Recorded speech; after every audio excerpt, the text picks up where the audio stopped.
Hello student, welcome to easy tuition channel. इस video में हम लोग रिलेशन का definition, domain range of relation और some particular definition of relation का स्टडी करेंगे। सबसे पहले आओ, रिलेशन का डेफिनेशन क्या होता है लिख रहे हैं। रिलेशन को जब भी इंडिकेट करोगे कैपिटल आर से, R1 R2 R3 से करोगे।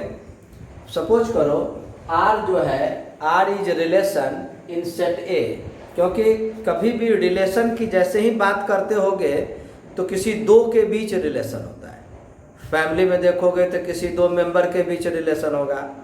मैथमेटिक्स में आओगे तो किसी दो नंबर्स के बीच में होगा, है कि नहीं। तो जब भी दो की बात होती है और पेयर यानी पेयर होगा कि जिस दो व्यक्ति या जिस दो नंबर के बीच रिलेशन होगा उसका वो ऑर्डर्ड पेयर तैयार होगा। और ऑर्डर्ड पेयर हम लोग तैयार करते हैं, इसके पिछले वाले वीडियो में देखे थे, कार्टेशियन प्रोडक्ट के द्वारा। क्लियर है। तो मान लो आर जो रिलेशन है सेट ए में है, A just like a family. तो R is relation in set A, it means R, ये आर जो होगा वह सबसेट होगा ए क्रॉस ए का। ए क्रॉस ए का सबसेट होगा। सबसेट किसको कहते हैं उसको देखोगे। सपोज करो ए कोई सेट है जिसमें 1 2 3 4 एलिमेंट है, बी कोई सेट है इसमें 2 4 एलिमेंट है। अब देखोगे बी का जितना भी एलिमेंट्स है, every elements of B belongs to set A. A में सेट आता है इसलिए बोला जाएगा बी सबसेट है ए का। लेकिन नीचे वाले एग्जाम्पल में देखोगे तो बी का सभी एलिमेंट ए में नहीं है। 2 तो है लेकिन 5 एलिमेंट ए में बिलोंग्स नहीं करता है। It means B is not subset of A. यहाँ क्या लिख रहे हैं कि आर रिलेशन यदि सेट ए में है तो आर सबसेट होगा किसका, ए क्रॉस ए का। यानी ए क्रॉस ए में जितना भी ऑर्डर्ड पेयर होगा उसी में से पेयर को लेकर हम आर में लिखेंगे, उसी पेयर को लिखेंगे जो आर रिलेशन को सेटिस्फाई करता है। क्लियर हो गया। तो ये हुआ इसका डेफिनेशन। इसमें मान सपोज करो A B ordered pair belongs to R. इस साइन को बिलोंग्स टू पढ़ते हैं और इसको डज नॉट बिलोंग पढ़ते हैं, बिलोंग टू। ये जो A B pair ordered pair है belongs to R, then we can say that A is related to B under relation R. और इसको इस प्रकार से भी लिखते हैं ए आर बी। सपोज करो A is not related to B, अगर ए बी से रिलेटेड नहीं है तो it means A B ordered pair R में बिलोंग्स नहीं करेगा, does not belongs to R. Second, या तो ऐसे लिखोगे ए नॉट आर बी। ये हो गया रिलेशन का डेफिनेशन। अब इसका कुछ एग्जाम्पल आते हैं, एग्जाम्पल से और तुमको क्लैरिफाई होगा कि रिलेशन कैसा होता है। अब देखो क्वेश्चन दिए हैं ए में एलिमेंट है तुमको 1 2 3 4 4 एलिमेंट है। क्लियर है। और क्वेश्चन है R1 नाम का कोई रिलेशन है। यहाँ लिख दिया है R1 is relation in set ए। इस ए सेट में रिलेशन है, यानी ए क्रॉस ए का ही पेयर हम लोग R1 में लिखेंगे। अब कौन सा पेयर R1 में लिखोगे उसको देखो, क्वेश्चन खुद डिफाइन कर रहा है।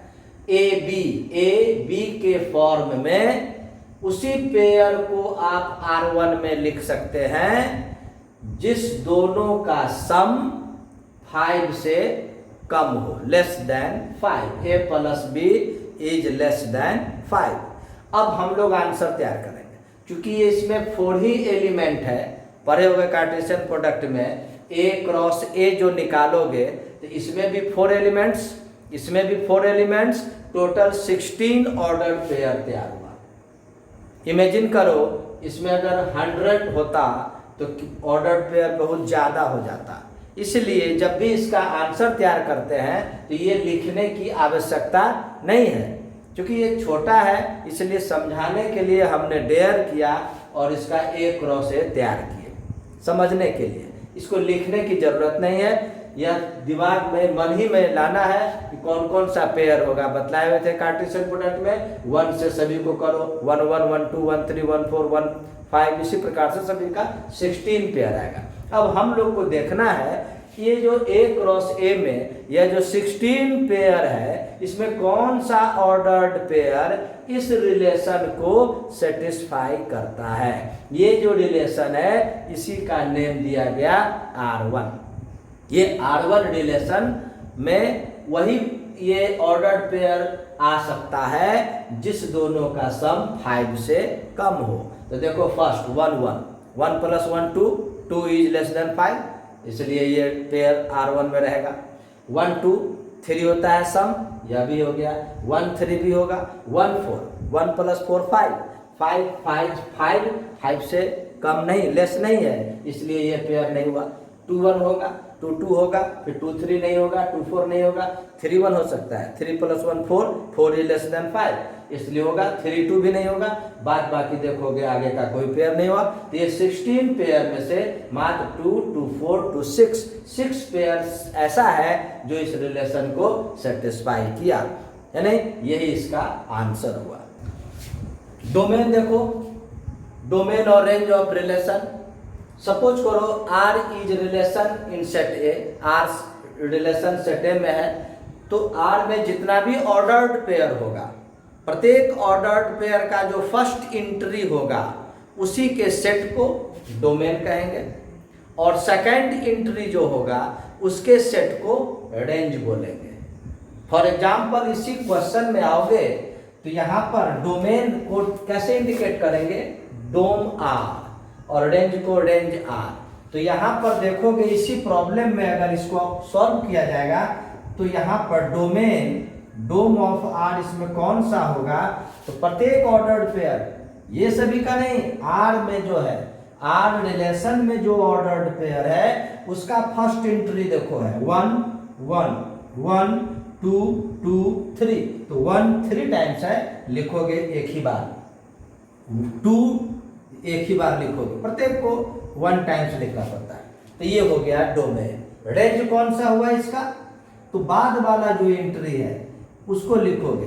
देखो 1, ये 2, ये 3, दैट्स ऑल, हो गया।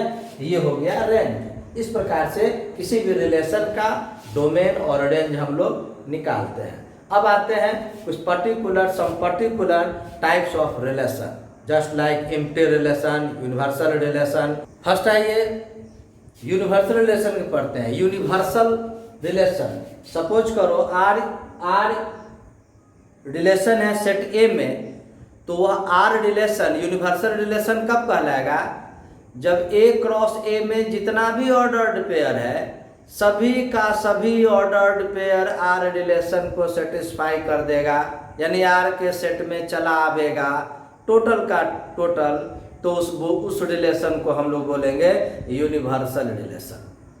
इसलिए डेफिनेशन में यहाँ पर लिख दिए R is relation in A set A is called universal relation if each element of set A is related to every element of set A, यानी R equal to A cross A, A cross A में जितना भी ordered pair है सब का सब R relation में आ जाएगा, तो हम लोग कह देंगे R यूनिवर्सल रिलेशन है। इसका एग्जांपल देखो, एग्जांपल दे रहे हैं यहाँ पर।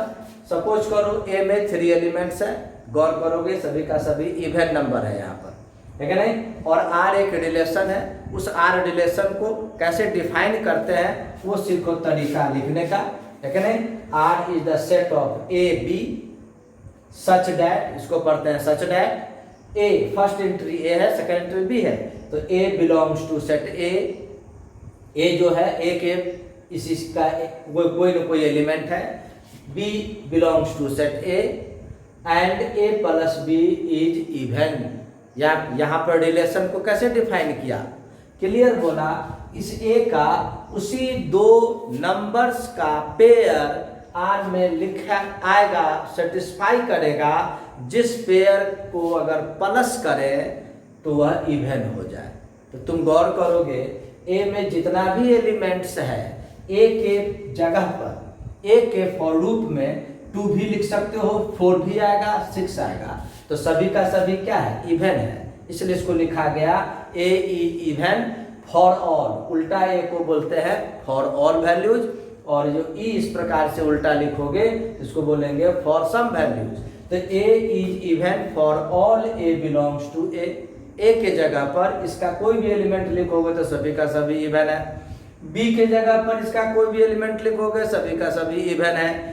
किसी दो इवन को प्लस करोगे तो हमेशा इवन ही होता है। इसका मतलब क्या हुआ, ए क्रॉस ए में कितना पेयर होगा, 3 3 जा 9, 2 2 2 4 2 6, 4 2 4 4 4 6, सभी को अगर प्लस करोगे 2 2 तो 2 + 2 4 इवन हो गया, तो वह पेयर चला जाएगा। यानी ए क्रॉस ए का जितना भी पेयर है A B all satisfy the relation R, यानी R equal to A cross A, therefore R is universal relation.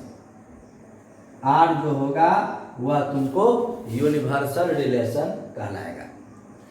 ठीक एक इम्प्टी रिलेशन है, ठीक इसका जस्ट अपोजिट। इम्प्टी का मतलब खाली।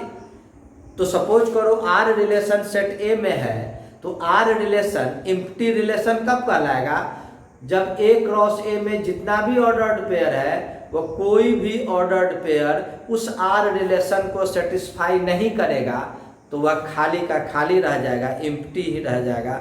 इसलिए उस टाइप के रिलेशन को बोलेंगे इम्प्टी रिलेशन। इसका एग्जाम्पल देखो, इम्प्टी रिलेशन में यहाँ फिर लिख दिए, R is relation in set A is called empty relation. Empty relation को वॉइड रिलेशन भी कहते हैं। इज कॉल्ड इम्प्टी रिलेशन कब, if no element of set A is related to any element of set A. A का पर कोई भी element ए के किसी भी एलिमेंट से यदि रिलेटेड नहीं है तो उस कंडीशन में आर इक्वल टू 5 हो जाएगा, यानी वह इम्प्टी रिलेशन कहलाएगा। एग्जाम्पल में देखो, फिर यहाँ पर 2 4 6 यहाँ पर है और ए बी के फॉर्म में आर में पेयर लिखाएगा इसका, और उसी पेयर को आर में लिख पाएंगे जिन दोनों का सम ऑड नंबर है कि नहीं, ए प्लस बी ऑड। देखोगे जितना भी एलिमेंट है ए इवन है, बी के फॉर्म में भी जो रहेगा वो सभी इवन है, और even plus even always even होता है, ऑड नहीं होता है।